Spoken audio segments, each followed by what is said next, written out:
We were at my sister's birthday dinner, held at a swanky downtown Chicago restaurant where everything seemed to sparkle, the walls, the glassware, even the guests pretending to live perfect lives.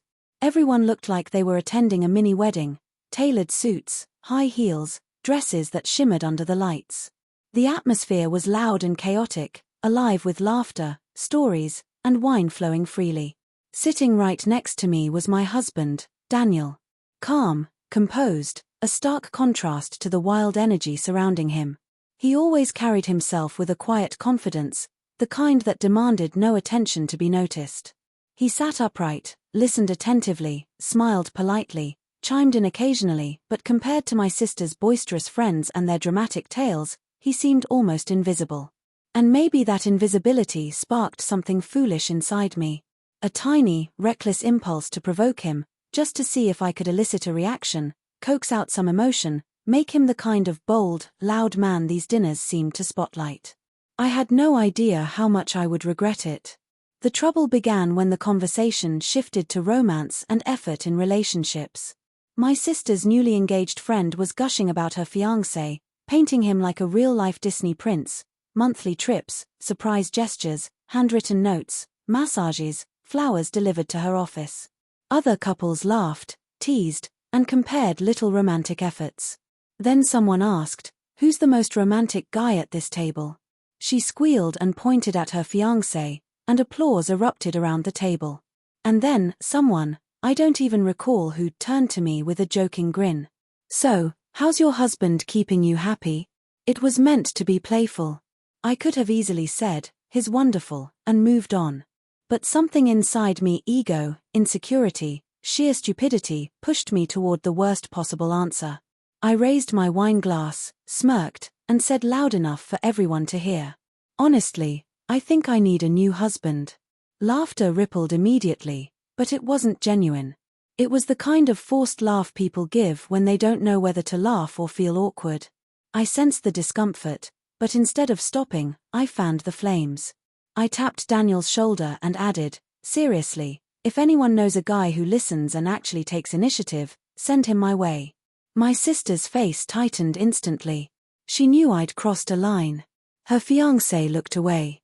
One of her friends bit her lip nervously. And Daniel, he just stared at me.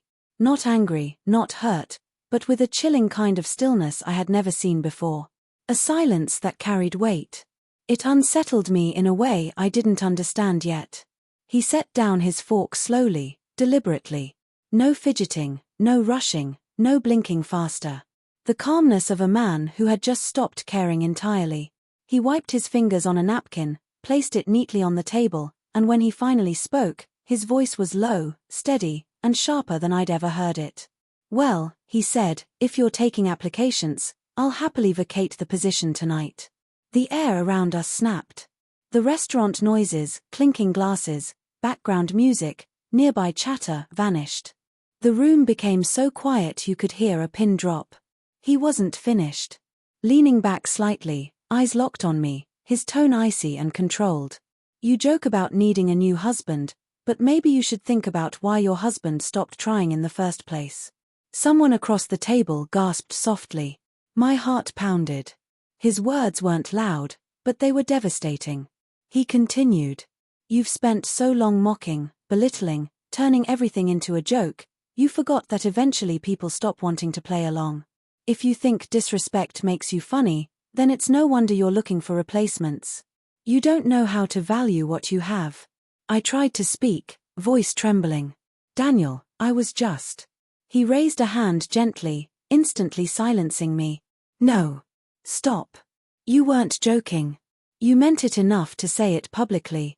He sipped calmly from his water glass, then added, his voice terrifyingly controlled, "You've embarrassed me before, but tonight, you embarrassed yourself far more than you realize." My sister's face turned pale. Her friend whispered, "Holy wow." Even the approaching waiter froze, stepped back, pretending he hadn't noticed. I felt the blood drain from my face.